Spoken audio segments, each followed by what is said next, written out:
Hi guys, as it's 0 degrees, I thought I would just give you a quick run through on my dual fuel heater board. Right, I've got loads of thermocouples all over the place, so they don't lie. So the one on the right there is 275C inside the chamber. The one on the left is 243 at the sensor. But bear in mind, it's on setting 1. Yeah, it's on setting 1 using my twin pump system. Yeah, this is my normal diesel on the left, and I've buried that in 2-pack lacquer.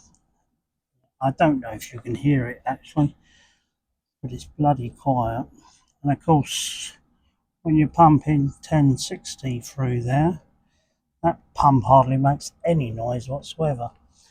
Right, let me just follow it around. So I've got these little blankets. Yeah, these are 5-volt blankets that go up to 50C. So they're inside the pipe there. This is a normal petrol filter that I'm pumping hot oil through. That's why it's wrapped up in silver foil.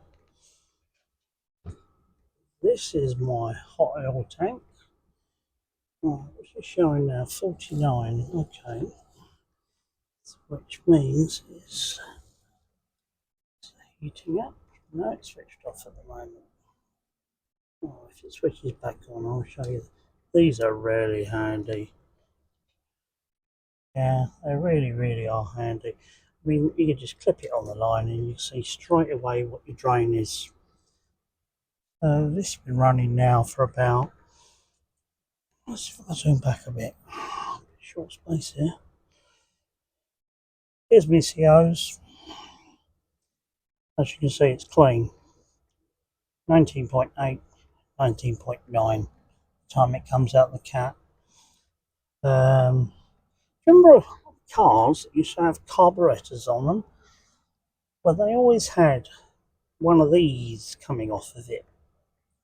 Yeah, and it used to, for the winter setting, you flick the little clip and it would actually pull higher from the exhaust.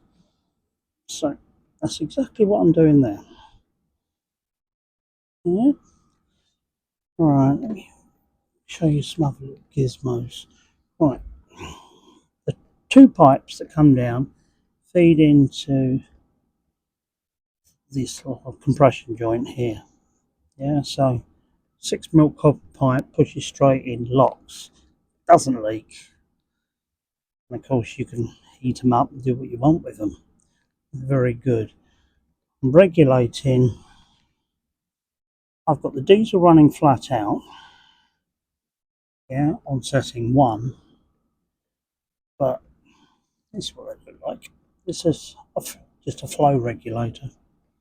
Yeah, so I start it up, switch on the second pump, and gradually start increasing, unscrewing it, and bringing the oil until it's nice and happy. My COs are right.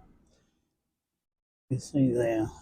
So 248. That's 248 here. Yeah, that's where that thermocouple's connected into. Now my other heater in the workshop down the other end is on setting 2, and on setting 2 it's only putting out oh, let's see if I can show you. Okay, hold on. Give me a second. Alright, what we got here? You see that? No. Okay, 77, 78. There's 80 up there. Okay. That's on setting 1. Let me pause it while I walk through the workshop. Hold on. Right, back into the workshop. So this is my underbench suspended heater. Let's test it over there. You can see the casing. I don't know if you can see the casing. The light is showing 35. 25 on that side. What's going on there?